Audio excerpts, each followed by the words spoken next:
A continuación vamos a hablar con la mayor Marcela Vargas, quien nos va a comentar cómo está la implementación de la Ley 348. Sí, buenos días. La Ley 348 es la ley integral para garantizar a las mujeres una vida libre de violencia, que precisamente en uno de sus artículos ha dado lugar a la creación de lo que es la Fuerza Especial de Lucha contra la Violencia como organismo especializado en la investigación de hechos de esta naturaleza, como tenemos los feminicidios, la violencia familiar, violaciones a infantes, niños, niñas, adolescentes, figuras delictivas de creación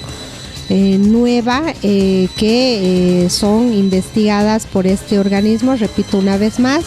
que se encuentra desconcentrado en el territorio del departamento de Tarija. Tenemos actualmente 14 FELCBs que se encuentran funcionando en el territorio de Tarija y tenemos desde el inicio de las funciones de este organismo más de 5,000 casos registrados como denuncias. Además, tenemos la tarea específica de prevenir estos hechos de violencia de género, por lo cual acudimos a colegios, juntas vecinales, tomamos contacto con padres, madres de familia en los colegios, profesores, alumnos, vecinos y vecinas, a objeto de dar a conocer por una parte los pormenores de esta ley, pero también otorgándoles las herramientas necesarias para que ellos aprendan a descubrir cuándo se está iniciando esta violencia en sus hogares, aprendan a rebatirla y bueno, si ya se hubiera instalado en sus hogares, también tengan conocimiento de los mecanismos y todos los procedimientos bajo los cuales se procede en esta unidad, y puedan finalmente lograr un acceso a la justicia que tiene la visión no solamente de sancionar estas conductas delictivas, sino además, y lo más importante, de proceder a una reparación específica a las víctimas en estos hechos. Sí, lamentablemente, pese a las determinaciones buenas que tiene la Ley 348, estamos todavía a tropezones, por así decirlo, con la implementación de la Ley 348. Por ejemplo, en esta FELCB, sin ir más lejos, carecemos de personal interdisciplinario y esto juega un papel preponderante, sobre todo a la hora de establecer causas de un desistimiento o un abandono de los casos por parte de las propias víctimas. Es urgente y necesario realmente consolidar y hacer fuerza para que esta ley se implemente tal y como su espíritu venía catalogado desde un principio. Debemos contar con mayores juzgados que atiendan este tipo de causas,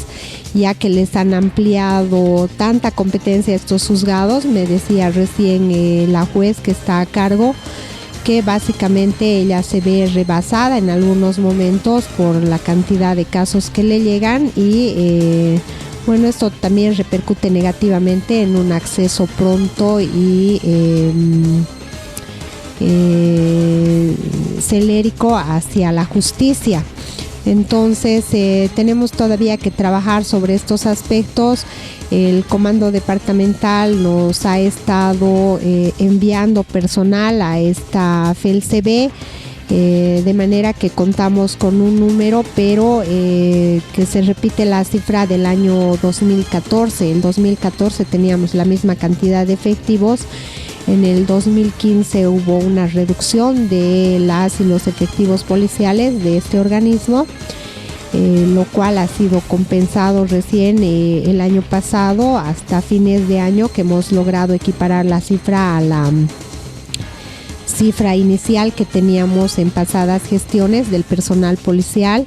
En la actualidad tenemos 80 funcionarios y funcionarias policiales que trabajan en todas las FELCBs a nivel departamental pero también tenemos que tomar en cuenta que no todos ellos ni ellas son investigadores. Tenemos, por ejemplo, los conductores de vehículos que por supuesto no reciben casos ni realizan tareas investigativas propiamente dichas. En este sentido, bueno, hace falta todavía un montón de cosas para darle fuerza a la implementación de la ley.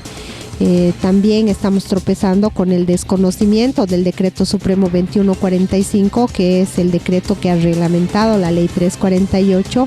y que ha asignado además un presupuesto del 5% del total del impuesto a los hidrocarburos, que estaría destinado específicamente al fortalecimiento de la FELCB, y es un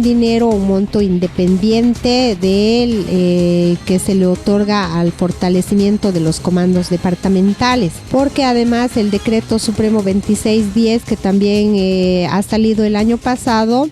en la última parte indica expresamente que todo el monto ejecutado o todo el monto no ejecutado más bien en la gestión 2015 no puede revertirse ni utilizarse en ninguna otra partida que no sea la de fortalecimiento a la Fuerza Especial de Lucha contra la Violencia, y tienen que dar estricto cumplimiento las ETAs en todo el territorio nacional, es decir, tanto la gobernación como las alcaldías, así como las subgobernaciones y subalcaldías también, donde se encuentran ubicadas estas FELCBs. Precisamente hace un momento teníamos una reunión con el personal policial que está encargado de estas direcciones regionales o encargadas de estas jefaturas en Patcay, en el Valle, en San Lorenzo. Se les ha comunicado que tienen obligación de pedir la ejecución de estos recursos, y bueno, finalmente si es que no se ejecutan, tendremos que asumir las acciones correspondientes a través de gestión estratégica de nuestro comando departamental como de la Dirección Nacional de la Fuerza Especial de Lucha contra la Violencia, porque no se puede admitir que una autoridad, una funcionaria o funcionario público desconozca cuáles son las funciones y cuáles son las leyes que rigen el funcionamiento económico y las partidas presupuestarias a la fecha, ¿no? Cuando estos decretos supremos ya han sido emitidos hace muchos meses atrás. Bueno, sí, las medidas de protección no las determina la policía boliviana, pero en cuanto al procedimiento que se sigue una vez recibida la denuncia, es la asignación de una funcionaria o un funcionario a la investigación de este caso, precisamente porque tenemos la misión de lograr la identificación de él o los autores de la o de las víctimas, esclarecer el hecho, que nos tiene que dar por supuesto los pormenores en tiempo, forma de ocurrencia de este hecho, lo que le permite a la fiscalía realizar, bueno, ya una imputación o en su caso una acusación frente al Tribunal de Justicia para que se siga un proceso penal ante la infracción de la norma que rige el funcionamiento de este organismo. No necesita venir específicamente la víctima, sino cualquier persona que conozca de los hechos está habilitada por ley para hacer la denuncia. Los organismos o los entes que pueden recibir estas denuncias son tanto la policía boliviana a través de la FELCB, y en los lugares donde no hay FELCBs, cualquier funcionario policial puede recibir y tramitar la denuncia, y el Ministerio Público recibiendo una querella que nos las transfiere aquí a la FELCB para que se asigne investigador o investigadora, y bueno, realizar el conjunto de acciones que ya he determinado momentos atrás. Cuando se trata de menores de edad, tenemos que coordinar con las defensorías de la niñez y adolescencia, precisamente para salvaguardar los derechos de estos niños, niñas y adolescentes. Asimismo, en caso de ser menores o adolescentes los infractores, tenemos que coordinar con dependencias del CDGES, de manera que se mueva todo el aparato estatal, tanto para precautelar los derechos de la víctima como los derechos también de la persona denunciada. Es así como se trabaja en esta fuerza especial y no se hace ningún tipo de cobro, todo trámite es absolutamente gratuito. No pueden las víctimas o no necesitan llevar ni siquiera su cédula de identidad, que era un parámetro que antes sí se les exigía, pero ahora le hago conocer a la población en general que no necesitan presentar al momento de una denuncia fotocopia de su carnet de identidad ni tampoco el original. Pueden hacerlo y será una situación que en forma posterior la podremos subsanar para presentarla al Ministerio Público. No necesitan contar tampoco con abogado o abogada que les patrocine, ya que en este caso el abogado de defensa de las víctimas sería el fiscal o la fiscal quien asume estas tareas de defensa de los derechos de las víctimas, por lo que no necesitan tener un abogado externo o un abogado particular para continuar su causa. En cuanto a las medidas de protección, las asigna la o el fiscal al cual ha sido asignado el caso, en mérito al informe pormenorizado que emite la investigadora o el investigador, determinando también la calidad de caso y las circunstancias propias de la víctima, que pueden darnos algunas aristas de situación de riesgo mayor o menor, de acuerdo al caso que se esté llevando adelante. Entonces, en base a aquello también se le asignan las medidas de protección. Pasa que el personal policial es muy escaso y aunque la ley nos indica que tenemos que hacerle un seguimiento de 72 horas, en muchas oportunidades no puede hacerse de forma directa, sino solamente a través del teléfono. Y bueno, en caso de que no tengan las víctimas ni siquiera a su alcance este aparato telefónico, se nos complica más. Fuera de aquello, hay medidas de protección que por la misma resistencia de las víctimas no se pueden cumplir, por ejemplo, desalojos del hogar de los agresores, porque a veces estas medidas de protección, y hay que hablar claramente, llegan en un momento en que las víctimas ya hubieran retomado la relación con sus agresores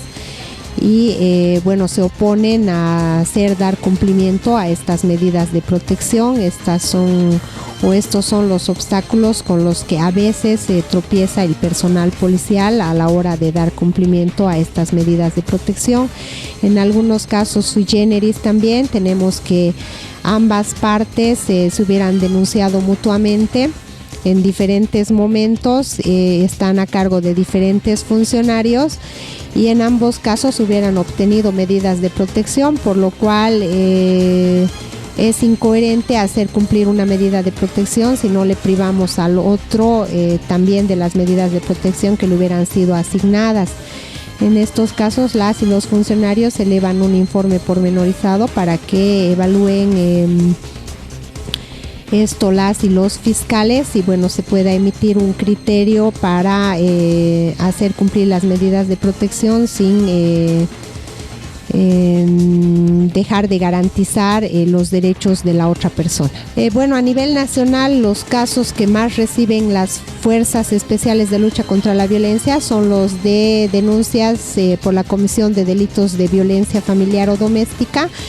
en sus dos subtipos, que pueden ser violencia física o violencia psicológica. Hemos tenido durante estos años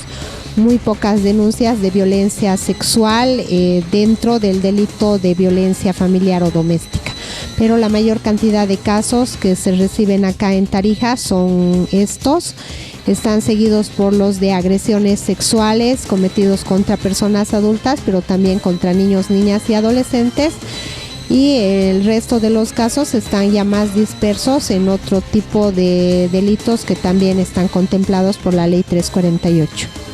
Bueno, decirles que nadie puede aducir la ignorancia de la ley y por lo tanto es obligación de todas las y los ciudadanos el conocer las leyes, respetarlas y cuando conozcan que se está incumpliendo pueden ayudar ustedes mismos a las víctimas si es que ellas no logran alcanzar, asentar una denuncia, poner en conocimiento por muchos motivos que impiden este acercamiento hacia la policía boliviana o hacia la fiscalía. Entonces que concurran, que pongan la denuncia. Nosotros vamos a guardar en reserva los nombres de las personas denunciantes. Se va a realizar la investigación como corresponde, con imparcialidad, tomando en cuenta todos los principios que nos dice la ley, como por ejemplo el principio de presunción de inocencia. Se va a acoger a las víctimas y en la medida de las posibilidades, realizando siempre la coordinación buena que tenemos con la honorable alcaldía municipal y el conjunto de sus reparticiones, también con la buena coordinación que se tiene con el Ministerio Público y otras entidades que tratan con esta temática. Las vamos a internar en centros de acogida. Vamos a garantizar que se cumplan las medidas de protección y que su caso vaya adelante de manera que logren un acceso irrestricto a la justicia, logren la reparación correspondiente. Recomendarles también a las víctimas que no se dejen presionar por las amenazas de los agresores, que sabemos en realidad cuáles son. Generalmente manifiestan que les van a quitar a los hijos. Esto no es cierto, no, ninguna autoridad en su sano juicio va a darle la tenencia o la custodia de los hijos a una persona que demuestre signos altos de agresividad, por mucho que sea el padre o la madre. Otra situación es que como una medida de protección también la ley ha dispuesto que se le asigne por lo que dura el proceso una asistencia familiar a las víctimas. En este caso no solamente a los hijos, sino también a la misma pareja. Entonces despreocúpense de aquello, que de igual manera van a estar asistidas económicamente por este agresor. Tercero, que les amenazan con echarlas del hogar, indicándoles que esa casa, por ejemplo, es suya. La ley también sabiamente ha dispuesto que el agresor pueda ser desalojado del lugar, aún sea de su propiedad, cuando existen estos signos de agresividad hacia su pareja, hacia sus hijos. Entonces están por todo lado contemplados estos mecanismos de ayuda y protección a las víctimas. Aproxímense y nosotros vamos a encargarnos de que se ejecuten de la mejor manera posible y ya no salgan dañadas y finalmente no desemboquen en peores agresiones y en la muerte, que en muchos casos ha terminado con este fin tan terrible, estos casos de violencia, cuando no hubieran sido denunciados.